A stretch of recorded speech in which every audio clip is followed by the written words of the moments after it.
नमस्कार, राष्ट्रवाद में आपका स्वागत है। मैं हूं सुशांत सिन्हा। राष्ट्रवाद यानी देश से बढ़कर कुछ नहीं। और आज जब बात देश की, तो देश में अशांति फैलाने की जो कोशिश हो रही है उस पर विस्तार से चर्चा। रामनवमी के दिन एक साथ 9 शहरों में जो हिंसा हुई थी उसका मुद्दा मैंने उठाया था। आपको बताता हूं, उसकी पटकथा पहले से लिखी जा चुकी थी। आज हम आपको बताएंगे कि कैसे साजिश का जाल पहले से बिछाया जा चुका था। आज हम आपको दिखाएंगे साजिश के एक नहीं कई सबूत। जब रामनवमी के दिन हिंसा का प्लान तैयार किया गया, गुजरात हो या मध्य प्रदेश, सब जगह एक ही मॉडल के तहत हमला किया गया। तस्वीरें गुजरात के हिम्मतनगर की आपको दिखा रहा हूं। तस्वीरों में साफ दिखता था कि घरों में कैसे पेट्रोल बॉम्ब और पत्थर जमा किए गए। ये तस्वीर देखिए। अगर हिंसा का प्लान नहीं था और म्यूजिक सुनकर, डीजे सुनकर उकसावा हो गया, गुस्सा आ गया, तो ये पेट्रोल बम छत पे क्या कर रहा था? बिल्कुल वही है जो दिल्ली दंगों के वक्त दिखा था। ये पत्थर कहां से आए थे? जितने दर्शक ये कार्यक्रम देख रहे हैं, मुझे बताएं, आप में से कितने लोग अपने घर पर पत्थर जमा करके रखते हैं और पेट्रोल बम जमा करके रखते हैं? तस्वीरें देखिए। जब वहां ड्रोन से छानबीन की गई तो घरों की छतों पर पत्थर और पेट्रोल बम मिल गए। अचानक तो नहीं आए होंगे। शोभा यात्रा चल रही है, अचानक से इतनी मात्रा में पत्थर और पेट्रोल बम बना लिए गए या ले आए गए? संभव हो सकता है? खुद सोचिए। साफ है, रामनवमी के दिन पहले से साजिश का प्लान तैयार था। गुजरात के हिम्मतनगर की तस्वीर यही कह रही है, यही आरोप लगा रही है। टाइम्स नाउ नवभारत ने ग्राउंड पर जाकर लोगों से पूछा। उन लोगों ने क्या बताया, एक बार सुनिए जरा। हमला हुआ था सर, और सामने से पत्थर आए, बॉम्ब आए, पड़े इधर, अचानक से आए। हम तो सो रहे थे, सब तो पाटा ने पत्थर इटाड़े सब नाक रही थी। हम सो रहे थे, बच्चे को फिर लेके सब भागे इधर से। वो पेट्रोल बॉम्ब शीशी में भर भर के बॉम्ब फेंके थे सबने। हाँ, पेट्रोल बॉम्ब डाल रहे थे लगातार। हाँ, ऊपर से फेंक दे थे। नारेबाजी ऐसे अल्लाह अकबर ऐसे नारे लगा रहे थे। फिर ऐसा हाँ, ऐसे के मारो, हमला करो, ऐसे हुआ था सर। मस्जिद में इन लोगों ने पहले से प्लानिंग कर दी थी, बराबर। फिर बम जो थे, बम को कंप्लीट जो दुकानें प्लानिंग करके वहाँ सब रखे हुए थे। फिर एक आदमी ने यहाँ से बोलते गालियाँ बोलते कि तुम बंजारा बाहर निकलो, इस तरह से ये बोला। फिर जैसे ही बोलते ऐसे हुआ कि फिर सामने से पत्थर मारा फिर चालू कर दिया। 4-5 घरों पे हमारे बम आए, सीसी बम, बराबर। हाँ, फिर क्या कर सकते हैं, हमारी जान तो बचानी पड़े। लोगों को आपने सुना। लोग टाइम्स नाउ नवभारत के कैमरे के सामने खुद बता रहे हैं कि सामने से पत्थर चलने लगे, सामने से पेट्रोल बॉम्ब फेंका जाने लगा और अचानक से पेट्रोल बॉम्ब नहीं आया। उसकी तस्दीक करती हुई तस्वीरें आपको दिखा रहा हूं। पत्थर भी अचानक नहीं आए थे। रामनवमी के दिन गुजरात के खंबात में भी हिंसा हुई थी, वहां भी आगजनी हुई थी। यह उस दिन की तस्वीर है। खंबात के एसपी ने चौंकाने वाले खुलासे किए। आणंद के एसपी के मुताबिक विदेश के कुछ संगठनों ने हिंसा की साजिश की थी। खंबात दंगा एक सोची समझी साजिश थी। एक मौलवी और 2 असिस्टेंट मौलवी ने पहले से यह साजिश रची थी। मुस्तकीम मौलवी, मतीन मोहसिन साजिश के बड़े किरदार थे। रजाक अयूब हुसैन, हाशमशा दीवान भी साजिश का हिस्सा रहे। पथराव और आगजनी के लिए लोगों को उकसाने का आरोप है। शनिवार रात को ही पत्थर और लाठियां जमा कर ली गई थी। ये अजीत राज्यान एसपी हैं आणंद के, वो खुद बता रहे हैं। इसलिए कह रहा हूं, तस्वीरें कह रही हैं पेट्रोल बम अचानक नहीं आ सकता, पत्थर अचानक नहीं आ सकते। एसपी कह रहे हैं सब कुछ पहले से प्लान्ड था। पत्थर और लाठियां जमा हो चुकी थी, पहले से पता था डीजे बजेगा और जो आरोप लग रहा है भड़काऊ गाना है और भड़काऊ नारे थे, ये सब आपको पहले से पता था, इसलिए आपने पत्थर रख लिए। अगर इतनी तैयारी करनी थी तो पुलिस को जाके फोन करना था कि हमको पहले से पता ये सब होगा। यह भी खुलासा हुआ कि हिंसा के पीछे मकसद यह था कि रामनवमी पर फिर से शोभा यात्रा ना निकले। यात्रा पर हमला कैसे होगा, इसका बाकायदा प्लान बनाया गया। रजाक मलिक और रशीद मलिक साजिश के मुख्य सूत्रधार थे। बेहद गुपचुप तरीके से हमले का प्लान बनाया गया। रजाक मलिक दरगाह में काम करता था और जो बात निकल कर आ रही है कि दोबारा ये यात्रा न निकले रामनवमी की, इसलिए ये प्लानिंग की गई थी कि इस तरह से पत्थर चल जाने चाहिए। बताइए, मध्य प्रदेश के खरगोन में भी रामनवमी के दिन हिंसा हुई थी, जमकर पत्थर चले थे। इस हिंसा के बाद वहां के लोग दहशत में हैं। लोगों ने अपने घरों के आगे पोस्टर चिपका दिए हैं कि घर बिकाऊ है। वहां के हिंदू घर बेच बेच के जाने की सोच रहे हैं। खरगोन के एसपी ने बताया कि कैसे हिंसा की साजिश रची गई थी। एक बार वहां के एसपी को सुनिए। 5 बजे के आसपास जुलूस प्रारंभ भी कर दिया था, जो अपने निर्धारित जो मार्ग था उसी पर वो जुलूस जा रहा था कि अचानक ही 5 सवा 5 के आसपास पथराव जो है वो एक तरफ से आना शुरू हो गया। कुछ पत्थर ही आए थे कि दूसरे पक्ष द्वारा भी पत्थर फेंकने लगे। हम लोग मौके पे मौजूद थे और हम लोगों ने तत्काल ही एक्शन लेते हुए वहाँ पे टीयर गैस भी चलाए और भीड़ को अलग किया। और शहर के अलग अलग हिस्सों से हिंसा की खबरें आने लगी कि पथराव हो रहा है या आगजनी हो रही है। 6:45-7 के आसपास संजय नगर की खबर आई थी कि वहाँ आगजनी हो रही है और 2 पक्षों के बीच पथराव हो रहा है। इस सूचना पर मैं अपने फोर्स के साथ वहाँ पहुँचा तो वास्तव में दोनों पक्ष में बीच में काफ़ी गंभीर रूप से पत्थरबाजी हो रही थी और कुछ आवाज़ें भी आ रही थी जो पेट्रोल बम आदि की थी और कुछ घरों में आग भी लगा हुआ था। दंगे की आग करौली से शुरू हुई। 2 अप्रैल को पहले नवरात्र के दिन करौली में शोभा यात्रा में दंगा हुआ, लेकिन हिंसा का मुख्य आरोपी अब तक फरार है। मतलूब अहमद को अभी तक पकड़ा नहीं जा सका है। आज बीजेपी नेताओं का प्रतिनिधिमंडल आरोपियों की गिरफ्तारी के लिए करौली जा रहा था, लेकिन उन्हें बॉर्डर पर रोक दिया गया। पुलिस के साथ बीजेपी कार्यकर्ताओं की धक्का मुक्की भी हुई। इसके बाद बीजेपी नेता वहीं धरने पर बैठ गए। तस्वीरें आपने देख ली, अब आपको दिखाते हैं योगी राज की भी एक तस्वीर। यूपी में योगी आदित्यनाथ का खौफ अपराधियों पर है। इस बात का सबूत यह है कि रामनवमी के दिन यूपी के कई शहरों में शोभा यात्रा निकाली गई। साथ ही रमजान का महीना भी चल रहा है, लेकिन यूपी में कोई घटना ऐसी सामने नहीं आई कि कोई पत्थर जमा कर ले और पेट्रोल बम बना ले और वहां पर फेंक दे। उत्तर प्रदेश में हिम्मत नहीं हुई है साजिश करने की। यूपी के सीएम योगी आदित्यनाथ का दंगाइयों को साफ संदेश है। एक बार योगी आदित्यनाथ को सुन लीजिए और फिर आज इस मॉडल पर भी चर्चा करूंगा। अभी परसों रामनवमी की तिथि थी।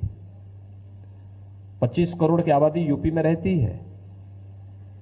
800 स्थानों पे रामनवमी के शोभा यात्रा थी, जुलूस भी थे और साथ साथ इस समय रमजान का महीना चल रहा है, रोजा अफ्तार के भी कार्यक्रम रहे होंगे। कहीं भी कोई तू मैं में नहीं हुई। दंगे फसाद की बात तो दूर है।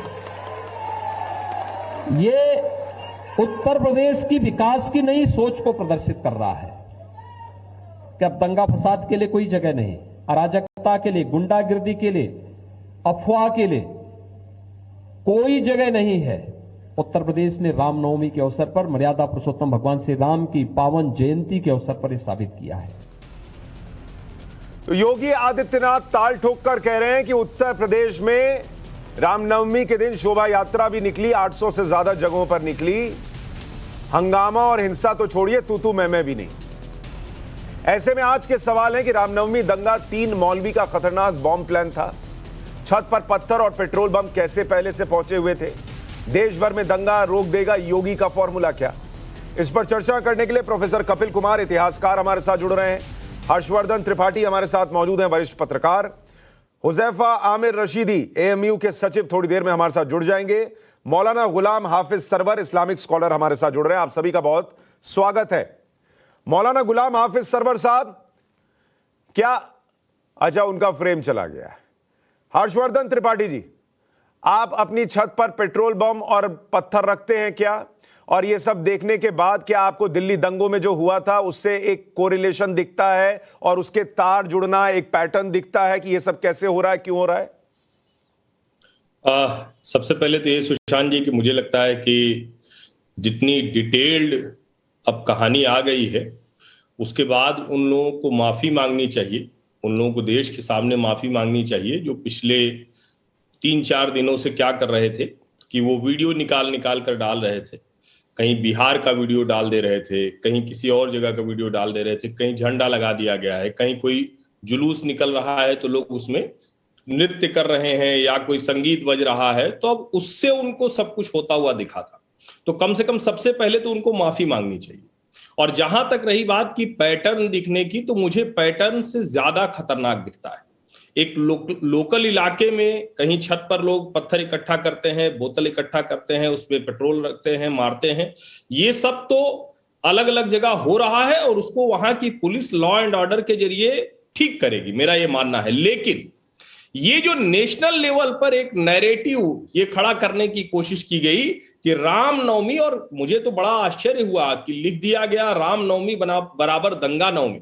ये जो हिंदू पर्व, हिंदू त्योहार को इस तरह से खांचे में डालने की कोशिश है, इसके लिए उन सभी लोगों को माफी मांगनी चाहिए। और वो ज्यादा खतरनाक है, मुझे लगता है कि उसकी कैसे हम चिंता करें ये ज्यादा मुश्किल दिखता है, क्योंकि ये तो लोकलाइज है। मैं बार बार कहता हूं कि कोई भी गुंडा सरकार से, प्रशासन से बड़ा नहीं हो सकता है।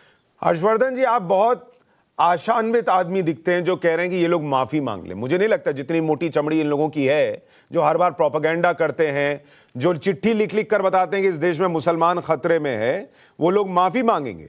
उनकी चमड़ी में वो लोग, मुझे लगता है वो लोग ब्लड टेस्ट कराते होंगे तो वो गाय और भैंस को जो सिरिंज लगता है उससे ब्लड निकालना पड़ता होगा, मोटे वाले सुई से। इतनी मोटी चमड़ी इन लोगों की, ये लोग माफी मांगेंगे। मौलाना गुलाम हाफिज सरवर साहब, क्या आपके छत पर आपने कभी पेट्रोल बम पत्थर रखा है? ये सामान्य बात है क्या? मुसलमान के घर पर पत्थर, पेट्रोल बम मिलना, ये जो हो रहा है, ये आपको देश के लिए खतरा दिखता है? सर आपने तो सवाल और जवाब दोनों बोल दिया। सरकार चाहे तो पेट्रोल बम भी छत पर मिलेगा, सरकार चाहे तो AK-47 भी मिलेगा, सरकार चाहे तो कुकर बम भी मिलेगा, सरकार चाहे तो सब कुछ होगा। और अभी जो भी नजारा आपने अभी एक मिनट नहीं, अभी रुक जाइए, एक मिनट नहीं, आप रुकिएगा पहले। अभी आपने योगी आदित्यनाथ जी का एक बयान सुनाया कि रमजान भी है, रामनवमी भी है और इतने जुलूस भी निकले और उपद्रव तो बहुत दूर की बात है, क्यों भी नहीं हुआ, परिंदा ने भी पर नहीं मारा। इसका मतलब सरकार चाहेगी तो कुछ भी नहीं होगा। इसका मतलब मध्य प्रदेश में, राजस्थान में, बिहार में, गुजरात में, जहां जहां से जो तस्वीरें आ रही है वो सब सरकार के द्वारा प्रायोजित और सुनियोजित और सुसज्जित है। ये तो आपने स्वयं तस्लीम कर लिया, स्वयं मान लिया। आप हमसे क्यों पूछ रहे हैं? मैं आपसे इसलिए पूछ रहा हूं, मैं आपसे इसलिए पूछ रहा हूं, अभी सुनिए मेरी बात सुनिए। आपने अब कुछ प्रश्न उठाए तो उसका जवाब सुनिए। आपने कहा कि योगी आदित्यनाथ ने नहीं होने दिया, बिल्कुल ठीक आप कह रहे हैं कि राजस्थान की सरकार को भी रोकना चाहिए था, मध्य प्रदेश की सरकार को भी रोकना चाहिए था। सुन लीजिए मेरी बात, सुन लीजिए ना। अभी योगी जी जैसा बुलडोजर चला रहे ना, वो मॉडल अभी सब जगह लागू हो जाएगा तो वहां भी यही मामला होगा। यूपी में भी पहले होता था, अब ये बुलडोजर का असर है, जो टाइट किया गया है ना उसका असर है सर। अभी हो जाएगा धीरे धीरे, चिंता मत कीजिए। पर पहले मुझे ये बताइए, आपने कहा सरकार चाहेगी तो पत्थर और पेट्रोल बम छत पर मिलेगा, सरकार ने कैसे रखवाए पत्थर और पेट्रोल बम, ये भी दर्शकों को बताइए। सुशांत जी, वो मुझे पता है, आप नहीं बताएं। भारत के हर बुद्धिजीवी मुस्लिम को ये पता है कि हमारा अंजाम इस देश में क्या होना है। क्या होना है बताइए जरा हमको ना, क्या होना है बताइए जरा। बहुत बुरा होना है। क्या होना है? बुरा होना है। बहुत बुरा में क्या हुआ है आपके साथ आज तक, जरा बताइए जरा। लाउड स्पीकर, बहुत बुरा में आपके साथ क्या क्या हुआ है, जरा बताइए। अरे सर, हम कान में रुई भी डालते हैं तो आप कान से रुई निकाल कर और गाली देकर हमें जबरन वो प्रोवोक कर रहे हैं आप। और ये प्रोवोक हो रहे हैं आप, ये प्रवोक हो रहे हैं आप। पत्थर और पेट्रोल बम छत पर रख रहे हैं और आप प्रवोक हो रहे हैं। एक तो इस देश में रह रहे हैं आप लोगों के साथ दिक्कत। हर्षवर्धन जी देख लिया आपने, आप माफी की बात कर रहे थे, ये लोग यहां बैठकर बता रहे हैं कि कैसे सरकार ने छत पर पेट्रोल बम और पत्थर रख दिया। एक मिनट रुकिए, मौलाना गुलाम हाफिज सरवर, मुझे ये बताइए सरकार छत पर पेट्रोल बम और पत्थर कैसे पहुंचाती है? सरकार के द्वारा पहुंचाया जा रहा वीडियो मेरे पास। हाँ दिखाइए, विजुअल दिखाइए ना, विजुअल दिखाइए कैसे बोरे में भरकर ले गए, दिखाइए। आपको आपके पास भी, आप नहीं अरे आप दिखाइए ना, मेरा छोड़िए, आप दिखाइए ना। मेरे पास क्या है आपको वहां बैठे बैठे पता है, आप मेरे पास क्या है आपको वहां बैठे बैठे पता है, आपके पास क्या है वो दिखाइए। नहीं अभी दिखाइए, अभी दिखाइए विजुअल, झूठ बोलकर जाने नहीं दूंगा। विजुअल दिखाइए, विजुअल दिखाइए, अभी ऑन एयर विजुअल दिखाइए कि पुलिस जो है वो पत्थर रख रही है। विजुअल दिखाइए, भारत के मुसलमान बोल रहे हैं, उसके आगे बढ़िए। और संविधान पर आस्था रखते हुए जीने नहीं देना चाहते हैं। आप संविधान पे आस्था रखने वाले घर में पेट्रोल बम नहीं रखते। आस्था मतलब क्या होता है? नहीं, एक मिनट रुकिए हर्षवर्धन जी, अभी बात आगे नहीं बढ़ेगी, पहले विजुअल दिखाइए। हाफिज सरवर विजुअल दिखाइए। अरे देख चुके हैं सर। अरे वीडियो दिखाइए ना भाई, वीडियो दिखाइए, और नहीं तो माफी मांगिए कि आप झूठ बोल रहे थे। वीडियो दिखाइए, नहीं तो माफी मांगिए कि मैं झूठ बोल रहा था कि पुलिस पत्थर रख रही है। कलेजे पर हाथ रख। अरे भाई, शेरो शायरी के कार्यक्रम में नहीं बुलाया है आपको, फैक्ट्स पर बात करना है तो बोलिए। इसका मतलब इस आदमी के पास वीडियो नहीं है, ये आदमी झूठ बोल रहा था। अभी जो इसने कहा कि पुलिस को पत्थर रखते हुए वीडियो है छत पर, वो वीडियो इस आदमी के पास नहीं है। इस आदमी का बयान अपने दिमाग से निकाले, ये व्यक्ति टीवी पर बैठकर झूठ बोल रहा था। और हाफिज सरवर साहब, अभी आपको फिर मौका दे रहा हूं, वीडियो है तो निकाल के रखिए और दिखाइए। कपिल कुमार जी, मुझे मत मौका दीजिए, अरे चैनल पर मत बुलाइए। अरे भाई, एक्टिंग कीजिए कहीं और जाकर, एक्टिंग का शो नहीं है ना, चर्चा कीजिए, करना है तो कीजिए, एक्टिंग मत कीजिए। कपिल कुमार जी, कपिल कुमार जी, क्या सुशांत जी बोलिए। सुशांत जी, इनका मुंह बंद कराइए जरा, और इसके बाद एक काम करिए, सबसे पहले कि इनके आगे जो आपने इस्लामिक स्कॉलर लिख रखा है ना ऊपर, उसको हटा के उसकी जगह वहां पे गजवा हिंद वाला लिख दीजिए। समझे आप? ये इस्लामिक स्कॉलर अपने को बोलते हैं। मुझे बताइए कि इस्लाम की कुरान के अंदर कहां पे ये लिखा हुआ है कि किसी दूसरे धर्म वालों का जुलूस निकला जाएगा शांतिपूर्वक तो उसके ऊपर ये पत्थर और बम फेंकेंगे? ये मुझे बताएं। ये अपने आप को इस्लामिक स्कॉलर बनाते हैं।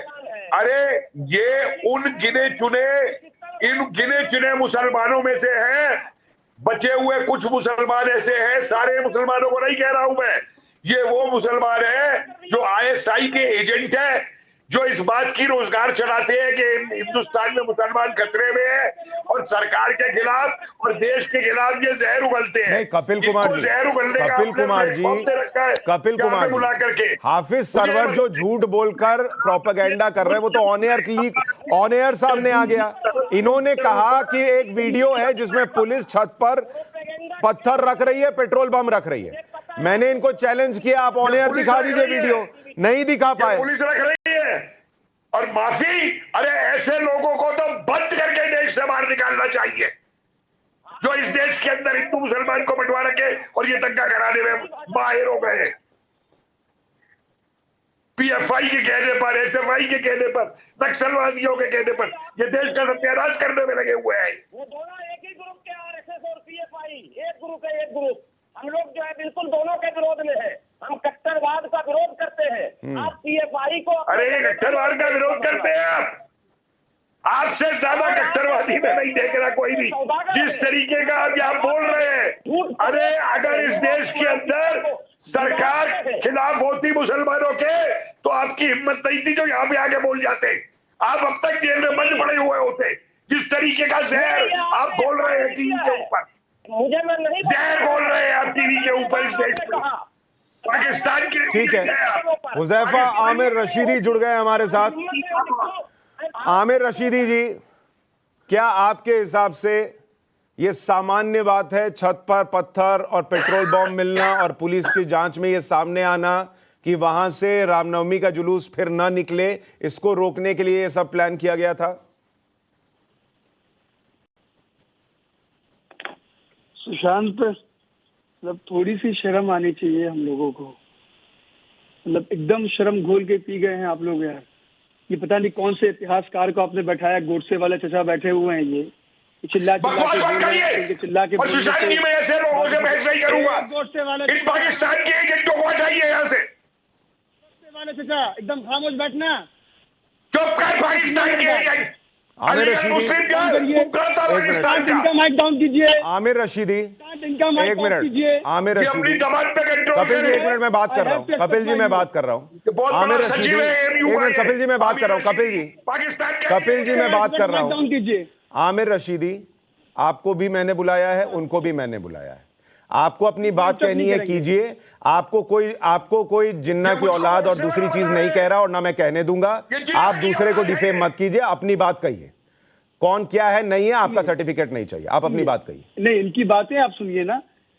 मैं वही कह रहा हूँ कि आप बैठ करके एक प्रोपेगेंडा चला रहे हैं यहाँ पर, आपको दिख रहा है कि वहाँ पत्थर किए गए।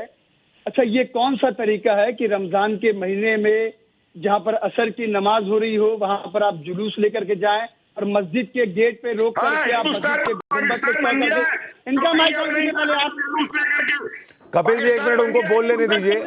कपिल जी उनको बोल लेने दीजिए, फिर आप रिस्पॉन्ड कीजिएगा।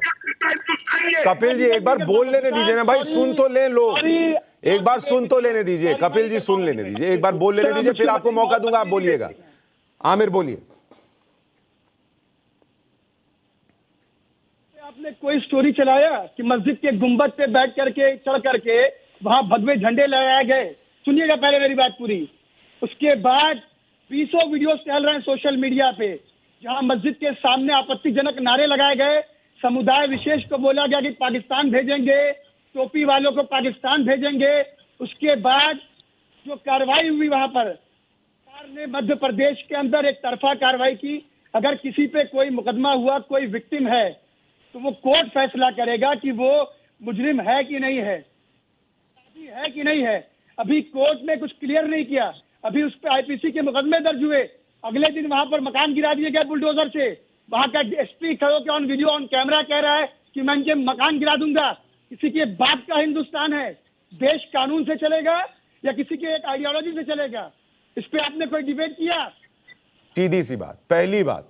दूसरी बात, ये देश अगर किसी के बाप का नहीं है और कानून से चलेगा तो ये उन लोगों पर भी लागू होता है जिन्होंने इस देश को अपने बाप का मान लिया और ये सोच लिया और ये तय कर लिया कि उनके सामने से अगर रामनवमी की यात्रा निकलेगी तो वो पत्थर चला देंगे और बॉम्ब चला देंगे। उनके बाप का भी नहीं है ये देश, पहली बात ध्यान रखिए और याद रखिए। दूसरी बात, मेरी बात सुनिए, आपको आपकी भाषा में समझा रहा हूं। अगर किसी के बाप का नहीं है तो उसके बाप का भी नहीं है जो पत्थर चला रहा था। ये देश उसके बाप का भी नहीं है।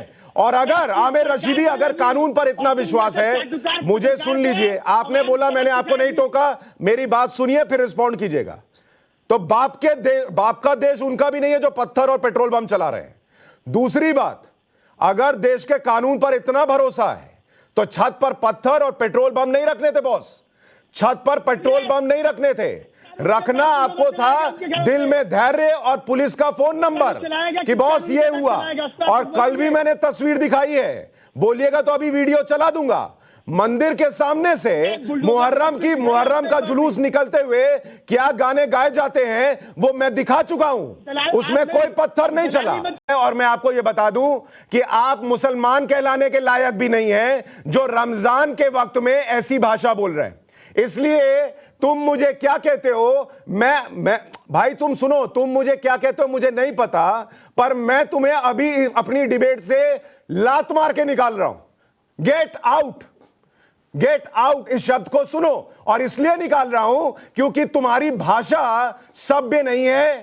तुम रमजान के वक्त में सभ्य भाषा नहीं बोल सकते तो तुम बाकी समय में क्या बोलते होगे ये दुनिया के सामने है। जो रमजान के समय नहीं बोल सकता वो बाद में क्या बोलता होगा वो दुनिया के सामने है। हर्षवर्धन त्रिपाठी। देखिए सुशांत जी, मैं पूरी बहस को सुन रहा था और मुझे अच्छा लगता कि वो जो क्या नाम है हुजैफा आमिर रशीदी, क्या नाम था मैं भूल गया, वो रहते जरा और 1-2 घटनाओं पर, उसमें भी कौन सी घटना जो अधिकतम ये बता पा रहे हैं वो ये कि हिंदू नववर्ष पर, रामनवमी पर जुलूस निकले, उसमें लोग गाने, उसमें लोग भक्ति गीत, उसमें लोग कुछ ज्यादा नाच रहे थे, ज्यादा खुश थे, ज्यादा उत्साह में थे। एक घटना है बिहार की जहां झंडा लगा दिया मस्जिद के ऊपर, उसमें गिरफ्तारी हो चुकी है। लेकिन ये लोग ये बताने को तैयार नहीं होते हैं या स्वीकारने को तैयार नहीं होते हैं कि देश में ये अच्छा है कि अभी इस तरह से मोहल्ले नहीं बांटे गए हैं जैसे लोग बांटने की कोशिश कर रहे हैं। मंदिरों के सामने से ताजिया से लेकर हर जुलूस निकलता है और उस वक्त जो कुछ हुआ है उसी खरगोन में पिस्तौल लेकर और अली अली बोलो नहीं तो रहोगे नहीं धरती पर, ऐसे नारे लगाते हुए भी लोग निकले। अभी की घटना पर बात करें तो वहां कोई ऐसा कृत्य नहीं किया गया जुलूस की तरफ से। और ये कितनी बेशर्मी के साथ, कितनी बेहयाई के साथ झूठ बोलते हैं कि वहां पर अगर वो जुलूस जा रहा था तो उनके मन में वो सारी बातें रही होंगी, इसलिए हम इनको मारेंगे, इसलिए हम इनके ऊपर पत्थरबाजी करेंगे, पेट्रोल पंप मारेंगे, चाकू चला देंगे, मार देंगे। और यहां तक नहीं रुका है, पुलिस के ऊपर हमला किया गया है। ये बहुत से लोग ये डिबेट कर रहे हैं, पुलिस के ऊपर हमला करने का मतलब ये कि उनका मन, उनकी तैयारी वो कितने सरवर हाफिज सरवर वाला झुककर जय श्री राम बोलेगा, ये कैसेट बज रहा है पूरे भारत में। नहीं हाफिज सरवर, मैं आपको एक ऑडियो सुनाऊं, आप सुनना चाहते हैं? मुहर्रम के जुलूस का ऑडियो सुनाऊं मैं? नहीं, आप दिल से बोलिए। पानी पिलाने वाला नहीं मैं फूल पेश करने वाला हूँ, मैं हिंदुओं के साथ रहता हूँ। अरे भाई हम भी रहते हैं, मेरे बहुत दोस्त मुसलमान हैं। इसका मतलब क्या है कि अगर मुसलमान गलत करेगा तो नहीं बोलूं, हिंदू गलत करेगा तो नहीं बोलूं? सुने हैं इन कानों से, सुने हैं साहब, मुझे जो कानों से मैंने सुना और आंखों से मौलाना हाफिज सरवर, क्या कानों से सुना आप? मौलाना हाफिज सरवर नहीं दिखा पाए हुई पूरे भारत में, वो कैसे चल गया साहब? आप क्यों झूठ बोलते हैं? मौलाना हाफिज सरवर, आगे इस्लामिक स्कॉलर लिखा हुआ है। चलाया गया, किसके इशारे पर चला गया? गायकार कौन सा, संगीतकार कौन सा, प्रोड्यूसर कौन सा? हाफिज सरवर सुनिए ना, हाफिज भाई सुनिए ना, थोड़ा सा सुनिए भी, खाली बोलिएगा तो मजा नहीं आएगा। डिबेट में चर्चा आगे तब बढ़ेगी जब हम एक दूसरे को सुनेंगे और तब रिस्पॉन्ड करेंगे। हाफिज सरवर साहब, मैं आपसे कुछ नहीं कह रहा, मैं आपसे सिर्फ इतना कह रहा हूं, मैं ये बिल्कुल नहीं कह रहा कि 100% जहां भी ये कहा जा रहा है कि भाई कुछ भड़काऊ बोला गया होगा वो नहीं हुआ है। मैं किसी को क्लीन सर्टिफिकेट नहीं बांट रहा कि 100% नहीं ही हुआ है।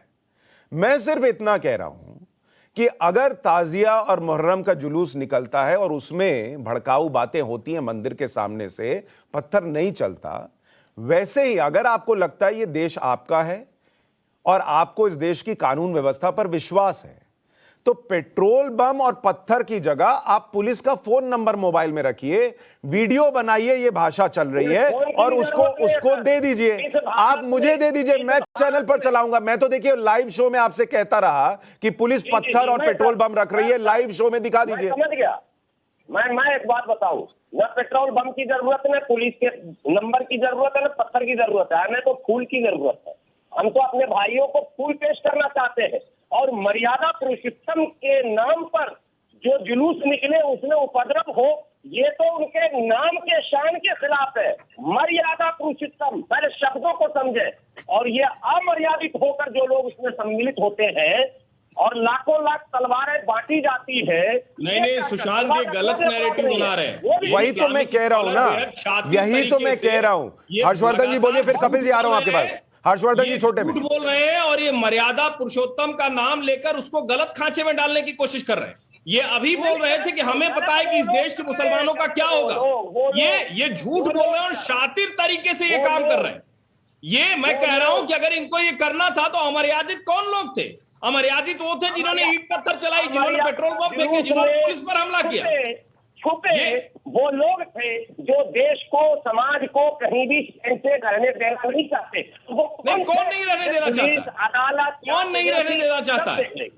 अच्छा एक मिनट हर्षवर्धन जी, एक मिनट हाफिज सरवर मुझे एक बात बताइए, आप एक बार भी ये नहीं बोल पा रहे कि जिन्होंने पत्थर चलाया, जिन्होंने पेट्रोल बम चलाया, उन्होंने गलत किया? क्यों गलत किया सर? महागलत किया। वो महागलत किया, ठीक है। अभी आपके सामने इसी पैनल में एक गेस्ट बैठा था सर, वो रमजान के पाक महीने में चैनल पर गाली गलौज करके गया, आप उसको गलत बोल पाएंगे?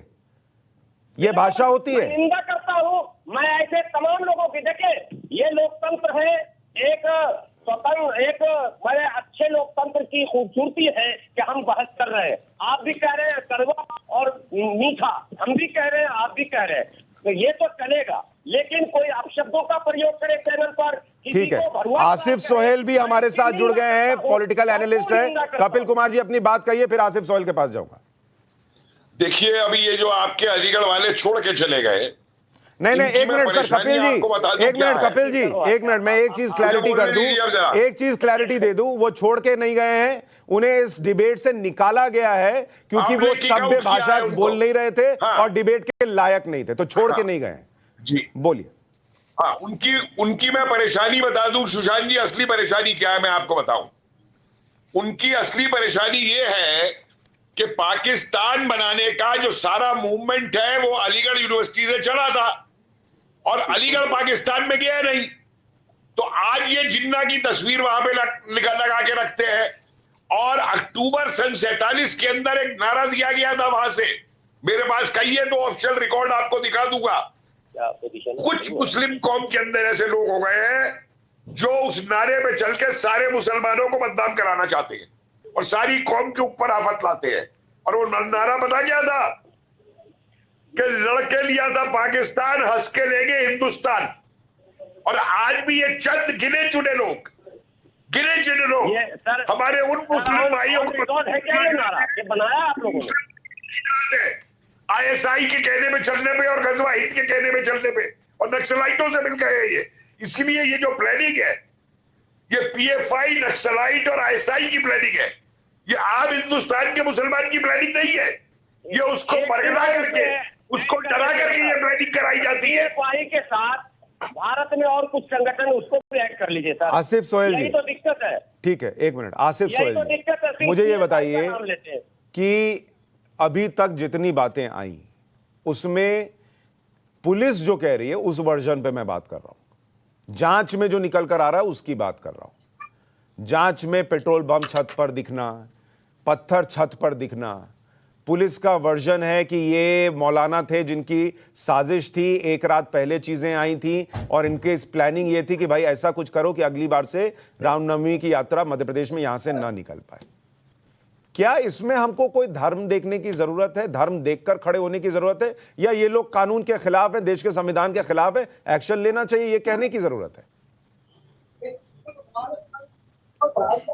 देखिए, ये दंगाइयों का कोई धर्म नहीं होता। पहली चीज तो अगर जब पुलिस को मालूम थी, एक दिन पहले थी, ये इंफॉर्मेशन थी उनके पास, तो ये लोग फिर परमिशन क्यों दिए वहां पे? ये फेलियर नहीं, अब जांच में आया है, अब जांच में आया है, पहले नहीं था। मेरी बात तो मुकम्मल करने दीजिए आप। देखिए, ना दंगाई हिंदू थे ना दंगाई मुसलमान थे, ये सारा संघियों की साजिश है मुल्क को तोड़ने के लिए। जब लंगे तलवारें लेकर मस्जिद के सामने नाचा जा रहा है और मीनारों को डैमेज करा जा रहा है, तो पुलिस क्या कर रही थी वहां पे? और दूसरी तरफ लोगों को टोपी पिनाकर मुसलमान बताकर पथराव करा जा रहा था, जब पुलिस कहाँ थी? तो मैं बता रहा हूँ शान जी, देखिए ये जो हुआ बहुत गलत हुआ। ये मुल्क के अंदर बहुत बड़ा एक नया रिलीजन चल रहा है, एंटी इस्लाम रिलीजन। आसिफ भाई, मेरी बात तो मुकम्मल करने दीजिए आप। पहले आप देखिए, मैं आपको बोल रहा हूँ, मुझे बात तो मुकम्मल। एक भारत के अंदर एक नया रिलीजन हमारे पास शुरू हुआ, उसको कहते हैं एंटी इस्लाम रिलीजन। ये ना हिंदू किसी को मारना सिखाता है, ना मुसलमान किसी को मारना सीखता है, ना भगवत गीता में कहीं लिखा है, ना कुरान में लिखा है। जवाब दूंगा इनका। अरे आप एक सेकंड तो रुक जाइए ना। आप बोलिए साहब। देखिए, अगर आपको उतना ही है तो आप अबे मार दो, हमें गोली मार दो। आप हमारे मस्जिदों को गोली तो आप मारते हैं भाई, गोली तो आप टेररिस्ट मारते हैं अल्लाह अकबर का नारा लगा करके। देखिए, मेरी बात अगर आप नहीं सुनना है तो फिर आप ही बोलिए। मैं आपको आखिरी बात यही बोलूंगा, देखिए जितने भी भगवा झंडे आप मस्जिदों पर लगाओ और मस्जिदों पे पत्थरे बरसाओ, वो अल्लाह का घर है, वहां से सिर्फ एक ही आवाज आएगी, अल्लाहू अकबर, अल्लाहू अकबर। इससे हटके कुछ नहीं होगा। मस्जिदों में कभी ये चीज नहीं बताई जाती किसी पे हमला करे, और ना मंदिरों में। इस मुल्क के मंदिरों को बचाने के लिए मुसलमान ठहराए और मस्जिदों के लिए हिंदू ठहरेगा बराबर। मगर इस संघियों के खिलाफ हमें कुछ करना होगा आगे। आसिफ सोहेल, मुझे एक बात बताइए। आसिफ सोहेल, आप भी इस देश में 30-40 साल से तो रह रहे हैं, आपने रामनवमी के जुलूस देखे होंगे। क्या आपने पहली बार रामनवमी का कोई जुलूस देखा जिसमें तलवारें थी? बिल्कुल, मैंने पहली बार देखा। मैं जुलूस, सुनिए आप, जुलूस के अंदर मैंने पानी बांटने का काम किया, हमारे हिंदू भाइयों के लिए खाने का इंतजाम किया हमने जुलूस के अंदर। आप खुद देखिए, अगर आप बता रहे हैं तलवार, नंगी तलवार क्या है? ये वेपन है, लीथल वेपन होता है। और मुहर्रम में जो होती है वो वाली नंगी तलवार क्या होती है, उसको क्या बोलते हैं? परमिशन लेके करते हैं मुहर्रम में। नहीं, तो ये भी परमिशन से ही थी, ये भी परमिशन से ही थी। देखिए तस्वीर दिखा रहा हूं मुहर्रम की तस्वीर दिखा रहा हूं, देख लीजिए, नंगी तलवारों का पूरा जखीरा है। तो ये वाली हथियार होती है कि नहीं होती है? मुहर्रम में हम अपना खून बहा के शहादत के लिए हमारा। अरे भाई, आप यही तो प्रॉब्लम है ना कपिल कुमार जी, प्रॉब्लम यहीं पर है कि हर मुसलमान के साथ खड़े हो जाना है, हिंदुओं के साथ जो है वहां तलवार खतरनाक हो जाती है। मुहर्रम की तलवार जो है वो हमारे धर्म का प्रतीक है, यहीं तो दिक्कत खड़ी होती है। कपिल कुमार जी देखिए, मुझे आज एक बात की बड़ी खुशी हो रही है इनके कहने पे, ये कि ये हिंदुओं के मंदिरों को बचाते हैं। मतलब 1000 साल से हिंदुओं का तो कोई दिमाग ही नहीं था, हिंदुओं की तो कोई फीलिंग्स ही नहीं थी। जो मंदिर तोड़े गए, मंदिरों को तोड़ के मस्जिद बनाई गई, जो कि इस्लाम के खिलाफ नहीं नहीं, है। पर कपिल जी मेरा प्रश्न तो ये है कि ये हिंदुओं के मंदिर को बचाते किससे है? तो मुझे बड़ी खुशी है, हिंदुओं के आसिफ साहब, मंदिर को मुबारक बचाते हो किससे है? आपको। हिंदू हम तो से? चाहते हैं ये, संघियों हम से तो बचाते चाहते हैं। संघी हिंदू का मंदिर तोड़ रहा है। हमने कभी खाई की बात नहीं की, RSS से लेकिन आप बचाते ये हैं। जो बात कह रहे हैं, देखिए एक तरफा बात मत कीजिए। आप भी ये बात दिल में अच्छी तरह जानते हैं कि ISI और पाकिस्तान लगा हुआ है भारत के अंदर इसको भड़काने के लिए। आप ये अच्छी हमारे तरह मुल्क जानते का हैं ISI कि तो RSS PFI क्या है। कर रहा है। हमारे मुल्क का आप ये अच्छी तरह ISI तो जानते हैं RSS है कि हमारे मुल्क का। नक्सलाइट क्या कर रहा तबाह है। करने में तो वही है समझे ना, आप? संघी आप लगे हैं अच्छी हमारे तरह मुल्क को जानते तोड़ने हैं। के लिए। और आप ये भी आपको और जानते मेरे हैं बीच में नफरत कि डालने के मध्य लिए प्रदेश के संघियों अंदर तो बीच में आ रही है ना दिग्विजय अभी। सिंह का क्या खेल है। आप ये भी जानते हैं कि दिग्विजय सिंह का क्या खेल है, लेकिन आप उसको कंडेम करने को तैयार नहीं है। आप उसको कंडेम करने को तैयार नहीं है। अरे मैं आपसे ये उम्मीद करता था कि आप सामने आके कहते कि ये पेट्रोल बम और ये सब डालने वाले, इन पे एक्शन होना चाहिए, हिंदू मुस्लिम की खाई बंद होनी चाहिए, दोनों को एक होना चाहिए, हमारे लिए देश सबसे बड़ा है। लेकिन आप लोग देश को बड़ा कभी नहीं मानते। एक बात मत भूलिए, आप जहां भी जाएंगे आपकी आइडेंटिटी एक ही रहेगी, इंडियन मुसलमान। इंडियन पहले रहेगा। हर्षवर्धन जी इसलिए आ रहा हूं, एक मिनट आ रहा हूं सोहेल भाई, आ रहा हूं, इंडियन को भी आ रहा हूं ऊपर सोहेल भाई। रख के चलिए। हर्षवर्धन जी, और ये क्या जो हिंदू क्या के आपको खिलाफ इस बात में आप तर्क शेर की नजर बात आता करते है हैं। या इस बात में हिंदू कोई के चर्चा खिलाफ का जिस तरीके बिंदु का नजर शेर आता बनाया है जाता है, कि मुझको हिंदू बता रहे हैं। मुसलमान तो इस देश में हमेशा से एक था, ये संघी जो है वो हिंदू मुसलमान की खाई जो है वो बढ़ा रहे हैं? मेरा दर्जी था, हर्षवर्धन जिस जी। दर्जी से मैं शशांक अपना जी, ट्रैक आपने सूट सिलवाता एक था। सवाल सिर्फ शशांक जी, एक पूछा मिनट मुझे ये बात पूरी करने और दीजिए। आसिफ शशांक जी, सुहेल ये शशांक जी, लाजवाब एक मिनट ये बात हो पूरी एक मिनट आ रहा हूं कपिल जी, आ रहा हूं। अब इनके पास कोई जवाब नहीं, सिर्फ एक छोटा सा सवाल आपने पूछा था। आपने कहा भैया मंदिर बचा रहे हो, इन्होंने कहा कि मुसलमान मंदिर बचा रहा है, तो मंदिर बचा रहे हो तो आपका सवाल बड़ा एक लाइन का था कि किससे बचा रहे हो। अब ये जो बात कर रहे हैं, इस देश में राष्ट्रीय स्वयंसेवक संघ वो तो यही कोशिश कर रहा है कि जहां मंदिर जिसकी स्थिति ठीक नहीं है, जहां कुछ कब्जा हो गया, वो इसीलिए तो बदनाम हुआ कि राम मंदिर के लिए आंदोलन करता है और वहां मुस्लिम पार्टी जाकर लड़ती रहती है। सेशन कोर्ट से शुरू होता है, सर्वोच्च न्यायालय तक लड़ती रहती। कौन से मुसलमान थे वो? ये जब कहते हैं कि संघियों की वजह से ये सब कुछ हो रहा है, तो वहां कौन से संघी थे जहां से ईंट पत्थर इकट्ठा करके और लोगों को मार दिया जाता है? ये जब कहते हैं कि संघियों की वजह से हो रहा है, तो जब खुद इनकी मुश्किल होती है, और वो जब मैं इनकी मुश्किल की बात कर रहा हूं तो बहुत गंभीर तरफ ले जा रहा हूं। जम्मू कश्मीर में क्या इनको संघी मिले थे? क्या वहां किससे बचा रहे थे? कौन से लोग थे? कहां संघी गए थे किसको घर से निकालने? किसको बचाए? ये आसिफ सोहेल या इनके जैसे किसी व्यक्ति के पास जवाब नहीं होगा। ये सिर्फ और सिर्फ शातिर तरीके से इन सवालों के जवाब टाल देंगे। ठीक है, आसिफ सोहेल जवाब दीजिए। जवाब के लिए आसिफ सोहेल जवाब की दीजिए। जरूरत नहीं है। आप भाई साहब को तो बात खत्म करने दीजिए, मैं बोलूंगा। नहीं, उन्होंने खत्म कर ली बात, आप जवाब दीजिए।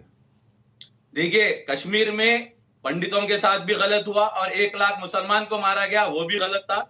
और रही मंदिर और मस्जिद की बात, आप संघियों का, आप जो गांधी जी को मारने वालों की जो सो आप एक रिफॉर्म लेके आने की बात कर रहे हैं, ना संघी ना हिंदू के लिए है ना कोई भारतीय के लिए है। संघी का अपना एक विचारधारा है, वो मुल्क तोड़ने के लिए हो रहा है। और वो आप देख रहे हैं आज मुल्क के अंदर कैसी आग लगी है किसके तरफ से। अच्छा, एक मिनट मैं हर्षवर्धन जी आता हूँ। आसिफ सोहेल क्या उम्मीद रख सकते हैं? आसिफ सोहेल की उम्मीद रखते हैं? सोहेल भाई, आप बोलिए। सोहेल भाई, मेरा प्रश्न सुनिए। मैं पूछ रहा हूँ। नहीं, मेरा प्रश्न सुनिए। भारतीय भी होने पर मेरा प्रश्न सुनिए ना। मुझे फख्र है भारतीय मुसलमान होने के ऊपर। आपको फख्र है? आप पहले आप बताओ मुझे कि गॉडसे बड़ा है या नरेंद्र मोदी जी बड़े हैं? आप मुझे बताइए। ये कोई सवाल ही नहीं, मेरे लिए तो ये कोई सवाल ही नहीं मुझे मेरा प्रश्न सुनिए, मैं आपसे क्या पूछ रहा हूं।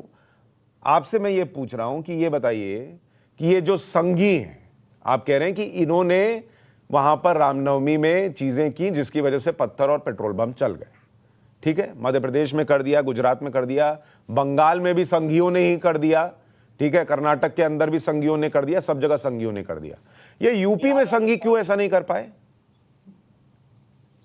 देखिए, आप बगैर कोई इंक्वायरी करे कि एक विशेष कम्युनिटी के ऊपर कैसा ब्लेम कर रहे हैं। पहले देखिए मुझे कंप्लीट मैं पूछ रहा हूं, मैं तो कुछ बोला ही नहीं। आप कम्युनिटी जो है वो खुद ही अपने आप को दोषी मान ले रही है। आप बोल रहे हो, देखिए मैं तो पूछा यूपी में संघी क्यों नहीं कर पाए। प्राइम मिनिस्टर रोजगार योजना में बने घर भी वो भी तोड़े, वो गवर्नमेंट की मिल्कियत थी, कैसा तोड़ते आप जब तक उसके ऊपर इन्वेस्टिगेशन नहीं होती, एक जज के सिटिंग जज से आप इन्वेस्टिगेशन नहीं कराते, आप उससे पहले ही आप खुद जज बन जा रहे हैं, तो मार दो सबको, सारे मुसलमान को एक साथ। अरे आसिफ सोहेल जी, मेरा प्रश्न सुनिए। मैं क्या आप मुझे साफ सुन पा रहे हैं? क्या पूछ रहा हूं मैं? आसिफ सोहेल, क्या आप मुझे साफ सुन पा रहे हैं? मेरा ऑडियो साफ आ रहा है आपको? मेरी बात तो कंप्लीट करने दीजिए। मेरी बात, अरे भाई आप बात ही कंप्लीट करते रह जाएंगे। आप लंबा बोल रहे हैं और मेरा प्रश्न नहीं सुन रहे। मेरी आवाज आपको साफ आ रही है कि नहीं? मेरी आवाज साफ आ रही है? सुनिए आप मेरी बात। अरे पहले मैं पूछ रहा हूं। अरे गजब भाई, मैं पूछ रहा हूं मेरी आवाज साफ आ रही है, आप कह रहे सुनिए। आप लोग इस संघियों के ने दम है कि सारे हिंदुस्तान के मुसलमान को मार सकते हैं, तो बोलो आकर खुलकर बोलो उनको आप आकर। संघ किस चीज की बात कर रहे हो? आप भी जानते हो सच्चाई क्या है। अच्छा, सच्चाई है कि संघी देश के मुसलमान को मारना चाहते हैं। ये नैरेटिव जो आप लोग सेट करते हैं आसिफ सोहेल जी, आप लोगों ने सुनिए। अच्छा आसिफ सोहेल, मीडिया में अकबरुद्दीन अवैसी पे भी ट्रायल चलाया था हेट स्पीच पर। आज ने कोर्ट उन्हें जो बाइज्जत बरी करा। कहां गए इतने डिबेट चलाए आप अकबरुद्दीन अवैसी के ऊपर? अच्छा ठीक, कहां गए आप? अच्छा ठीक, एकदम।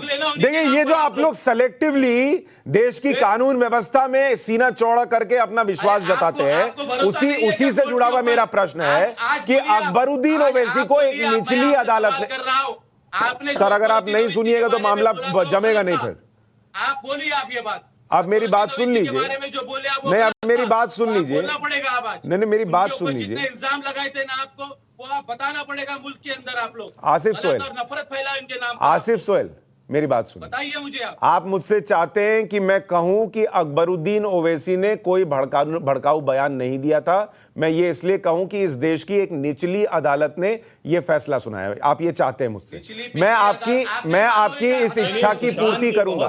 मैं एक मिनट हर्षवर्धन जी, मैं आपकी इस इच्छा की पूर्ति करूंगा आसिफ सोहेल जी।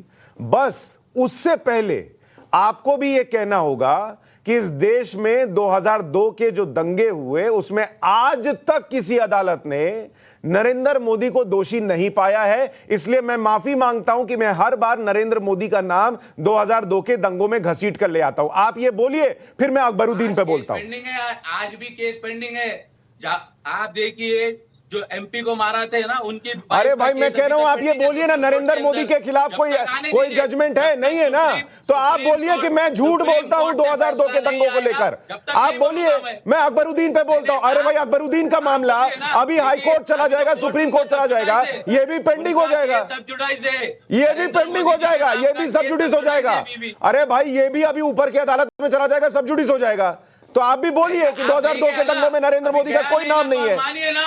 आप मानिए, आप लोग का क्या है, आपको इस देश की कानून व्यवस्था पर अपनी मर्जी से भरोसा होता है। हाँ, ये वाला सूट कर रहा है, मजा आया, ये हमको पसंद है। नहीं, ये वाला पसंद नहीं आया, देश में सब दिख गया है।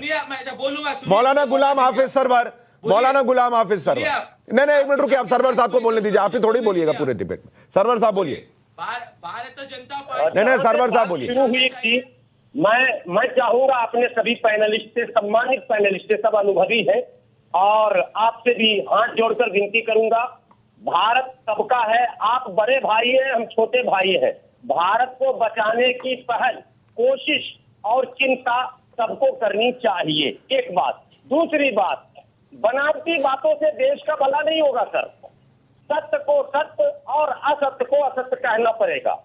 एक और बात जो अभी चर्चा, आप हालांकि वो विषय में नहीं था, लेकिन बात आ गई चर्चे में, अकबरुद्दीन ओवैसी हो या असदुद्दीन ओवैसी हो या परवीन तोगारिया हो या इस तरह के जितने भी नेता हो, सवाल ये भी देश में उठ रहा था, आप तक नहीं पहुंच पा रहा, कौन लोग पहुंचते हैं आप तक।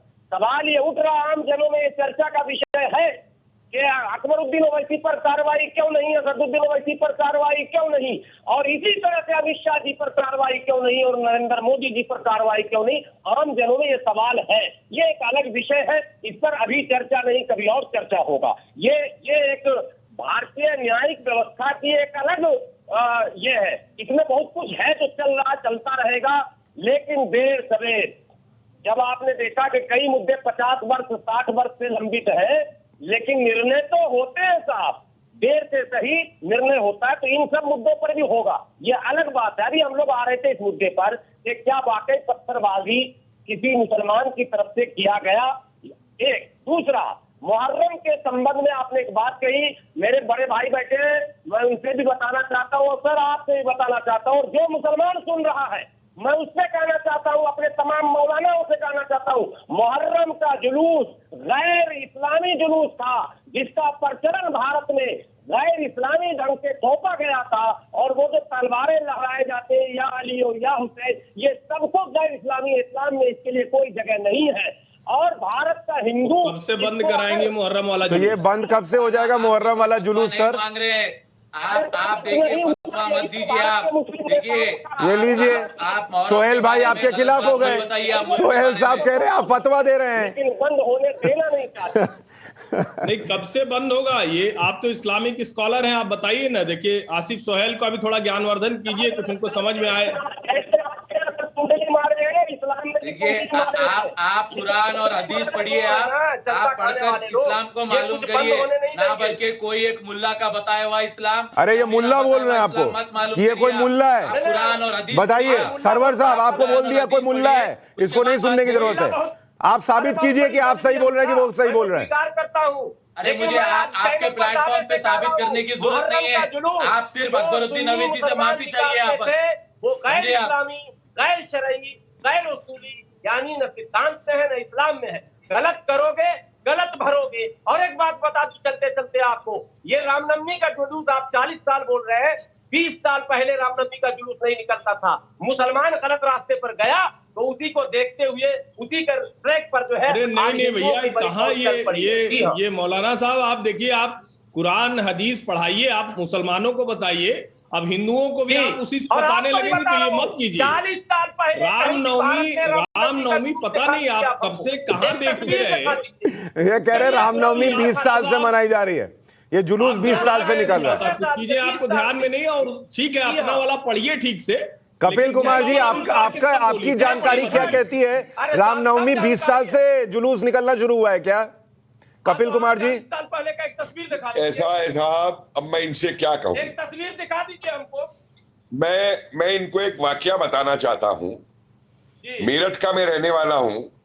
सन 74 के अंदर मेरे एक दर्जी थे, आसिफ उनका भी नाम था, उनसे मैं अपना ट्रैक सूट सिलवाया करता था। शबे रात के दिन उन्होंने मुझसे कहा, भैया हलवा खाने घर आ जाना। मैं शाम 7 बजे साइकिल उठा के उनके घर चला गया। साइकिल बाहर पार्क की, छोटे बेचारे गरीब थे। घर के अंदर उन्होंने कुर्सी देके बिठाया और एक प्लेट पे मेरे लिए हलवा लेके आए, और वो हलवा अभी मैं अपने मुंह तक नहीं ले जा पाया था, उनके घर को 12-14 लोगों ने बाहर से घेर लिया कि तूने हिंदू को मोहल्ले में बुला कैसे लिया। मैं उठा, मैंने कहा भाई हलवा फिर खाने आ जाऊंगा, मैं उस आदमी को तकलीफ में नहीं डालना चाहता था। मैं साइकिल उठा के चला आया। अगर मुझे सांप्रदायिक होना होता तो मैं उस दिन से सांप्रदायिक हो गया होता, लेकिन मैंने कहा कि इस जड़ को मैंने खत्म करना है सांप्रदायिकता की। ये क्यों भावना है हिंदू और मुसलमान के बीच में? और सुनिए, मेरे साथ एक ये भी हुआ, मैं अपने किसी रिश्तेदार के साथ किसी मुसलमान के घर गया, मुझे प्यास लगी थी, मैंने पानी मांगा, मेरे रिश्तेदार ने मुझे पीने से मना कर दिया और खुद चाय पी। और मैंने बाहर आके जब पूछा कि भाई मुझको तो चाय नहीं पीने दी, पानी नहीं पीने दिया तुमने, और खुद तुमने चाय पी, तो मुझसे बोले कि नहीं मुसलमान क्या का पानी नहीं पीते। तो मैंने कहा तुमने चाय कैसे पी ली? बोला वो तो पक्का पानी हो गया, उबल गया था। हमें इन भ्रांतियों को खत्म करना है इस देश के अंदर। श्रीमान जी, आसिफ साहब, ये जो खाई है ना, इस खाई को पाटने की बात करिए। नहीं, मैं एक चीज नहीं समझ पाता आसिफ भाई, मैं सुनिए, एक मिनट सरवर भाई, एक मिनट रुकिए, एक मिनट सरवर भाई, एक मिनट रुकिए। खूबसूरती ये है, सोहेल भाई, आसिफ सोहेल जी मेरी बात सुनिए ना, आसिफ सोहेल जी मेरी बात सुनिए। मैं मुझे बस एक चीज से दिक्कत होती है। मैं ये कहता हूं आप भी इस देश के लिए सोचते होंगे, मैं भी सोचता हूं, लेकिन जब मैं ये कह सकता हूं कि भाई वहां धर्म संसद में जो कहा गया उसमें कानूनी कार्रवाई होनी चाहिए, मैं उसको हिंदू होने के नाम पे डिफेंड नहीं करता हूं, तो आप क्यों डिफेंड करते हैं किसी पत्थर को, किसी पेट्रोल पंप को? ये आप क्यों करते हैं? इस पे मुझे दिक्कत होती है। देखिए, अंबेडकर बोल के गए थे सर, ये मेरे शब्द नहीं है। मैं आपको बहुत क्लियरली बता दूं, कई जगह मुसलमानों के शाहीन बाग में भी मैंने देखा अंबेडकर की फोटो लगी थी। उनको शायद इल्म नहीं है, जानकारी नहीं है कि अंबेडकर मुसलमानों के बारे में क्या बोलकर गए, और वो बोल के गए थे कि ये वो कौम है जो अपनी कम्युनिटी से ऊपर नहीं सोचती है, ये देश के बारे में नहीं सोचती है, ये सिर्फ कम्युनिटी के बारे में सोचती है। तो जब भी आप किसी पेट्रोल बॉम्ब को, जब भी किसी आप पत्थर को जस्टिफाई करते हैं ना, आप अंबेडकर को जस्टिफाई करते हैं, और 2002 में भी 2022 में भी जस्टिफाई करते हैं। यह दिक्कत है सर मुझे। जवाब दियो मैं इसका आपको? दीजिए। देखिए, मैं बताता हूं, मैं कोई किसी में भेदभाव नहीं करता हूं। हमारे पास पिछले 10 साल में हर दिन लोग को खाना खिलाया जाता है। दिन में कम से कम 250 से 300 हिंदू लोग खाना खाते हैं। हमारे पास लंगर होता है, हमारे पास 365। आप हिस्ट्री चेक कर लीजिए। मुझे फूड जिहादी का नाम भी दिया गया है, ठीक है। हैदराबाद हंगर वॉरियर भी बुलाते हैं, ऑक्सीजन जिहादी भी दिया गया है। पर मैंने अपना काम नहीं रोका, मैं हर मजहब के लिए काम करता हूं। और रही बात पेट्रोल बम हो या पत्थर हो, ये कोई मजहब में नहीं है। ये सिर्फ मैं बोल रहा हूँ, ये संघियों की एक प्रैक्टिस है मुल्क को तोड़ने के लिए, हिंदू और मुसलमान को। नरेंद्र मोदी जी ने भी क्लियरली कहा है हिंदुइज्म में हिंदू। देखिए, अरे मेरी बात तो खत्म करने दीजिए आप। क्या बात करते हैं? यही तो आपका मस्तिष्क बनता है। फिर सुशांत जी इनसे पूछिए जरा कि ISI की ये नहीं है, PFI की ये नहीं है, नक्सलाइट्स की ये नहीं है। देखिए, मेरी नजर में ISI और RSS एक ही है। दोनों भी एक टेररिस्ट ऑर्गेनाइजेशन है जो मुल्क को तोड़ने की कोशिश करेंगे, मगर हिंदू और मुसलमान एक साथ ठहर कर इनके खिलाफ लड़ेंगे आखिरी सांस तक। मैं बता रहा हूँ आपको, हम ये लोगों के बातों में नहीं ये सब बोलने। हर्षवर्धन त्रिपाठी जी, मुझे एक बात बताइए। हर्षवर्धन त्रिपाठी, एक मिनट कपिल जी, आ रहा हूं मैं, एक मिनट। हर्षवर्धन त्रिपाठी जी, मुझे ये बताइए, मैं कई बार देखता हूं डिबेट में ऐसी चर्चाएं होती हैं, अच्छी बातें होती हैं, प्यार मोहब्बत की बात होती है, लेकिन बाहर फिर वो क्यों नहीं दिखता? और मैं ये पूछ रहा हूं, मान लीजिए थोड़ी देर के लिए मान लेते हैं कि सारे संघियों की प्लानिंग है। अरे भाई, उन्होंने प्लानिंग की, तलवार लहराई, आप पत्थर मत चलाइए। वो क्या आपका संघी हाथ पकड़ के पत्थर चलवा देगा, हाथ पकड़ के पेट्रोल बॉम्ब चलवा देगा? नहीं ना चलाइए भाई। आप जाइए पुलिस के पास। अभी यूपी के अंदर कितने केस हो गए सर कि किसी मुसलमान ने बीजेपी का झंडा लगा दिया, किसी ने योगी को वोट कर दिया, उसके नारे लगा दिए, तो उसको पकड़ के ठोक दिया, पीट दिया। और ये तब भी हो रहा था जब कपिल कुमार बता रहे 1974 में हलवा खाने पे वहां पे घेर लिया मुसलमान को। तो सब चीज संघी करा दे रही है। आप स्केप रूट ढूंढते हैं। हर्षवर्धन जी, क्या ये तरीका है, स्केप रूट है? नहीं, देखिए सुशांत जी, मैं तो ये कहूंगा ना कि एकदम सच बात ये है। अब इनको जरा चुप कराइए, ये बहुत बोल रहे हैं। मतलब दूसरे के बोलने पे बोलते जरूर है, इनकी आदत बड़ी खराब है। ये कहते हैं बड़े सामाजिक काम करते हैं, ऐसे कैसे कर पाते हो? चुप रहिए थोड़ा। धैर्य सुनिए साहब, थोड़ा सा शांति। अच्छा आसिफ जी थोड़ा रुकिए, आसिफ भाई थोड़ा रुकिए। आएगी तो आप बोलिएगा, थोड़ा चुप रहिए। मेरी बात तो दो लोग बोलेंगे तो कुछ नहीं सुनने, नहीं आपकी बात नहीं सुनेंगे ना।